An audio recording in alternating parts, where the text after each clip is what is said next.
You know how some cities just have a certain feel to them, a vibe you can't quite put your finger on? Well, today we're exploring Toulouse, a city in the south of France where the buildings themselves tell a story that's over 2,000 years old. So let's dive in and decode the architectural story of Toulouse.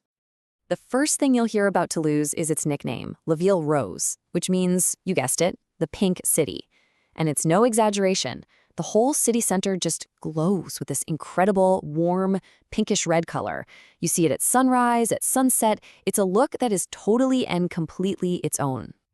So, the big question is, why pink? I mean, was it just a design choice someone made ages ago? Not at all.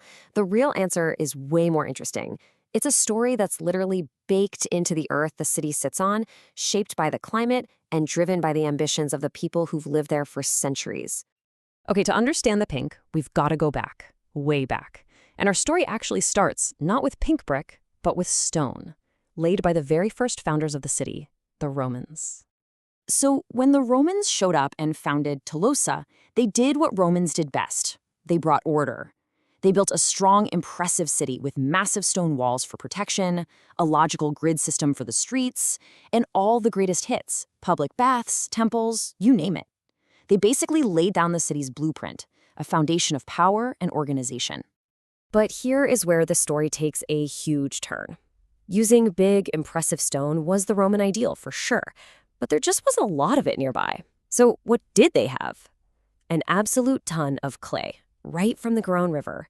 And that one simple geographical fact changed everything. Brick was way cheaper, it was easier to build with, and, this is key, it was perfect for the warm southern climate. This practical choice was the very first step toward Toulouse getting its signature color.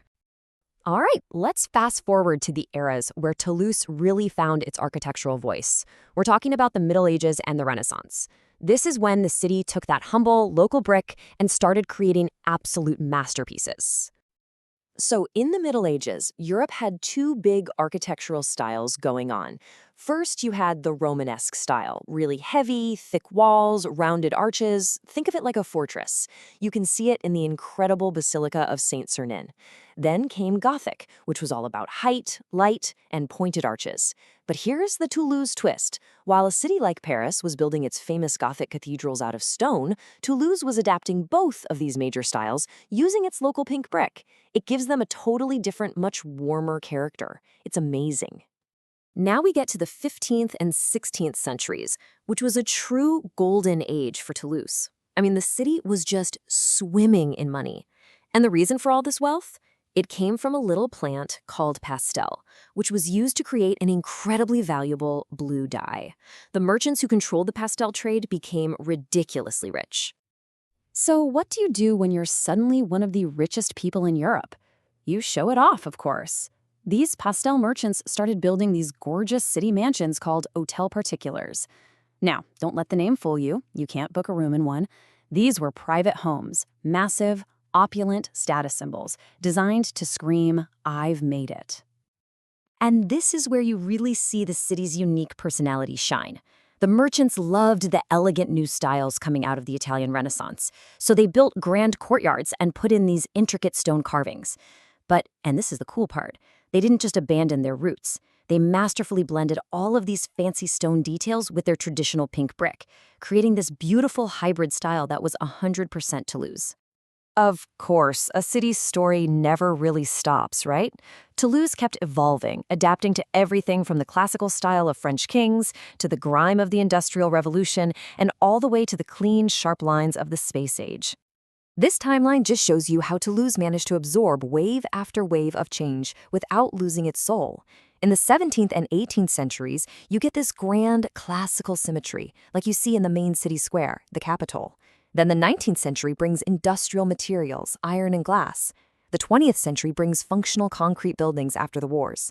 And now, today, it's Europe's aerospace capital, home to Airbus. So you see sleek, high-tech glass and steel. But through it all, that historic pink core has always remained. So we've traveled through 2,000 years of history. Let's bring it all home and finally answer that big question we started with. What really makes Toulouse the pink city? It really boils down to a pretty simple recipe with just 3 main ingredients. Step 1, Geography. The land itself gave them the raw material, that abundant clay. Step 2, climate. The warm weather made brick the smart, practical choice. And step 3, history. You just layer on 2,000 years of different styles, but you keep that one constant, the local pink brick, tying it all together. And that right there is the key takeaway.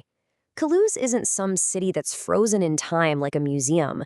Those ancient churches, those Renaissance mansions, they aren't just artifacts. They are the living, breathing backdrop for a super modern city, a hub of science and technology. The past and the present aren't separate things here. They're having a conversation every single day.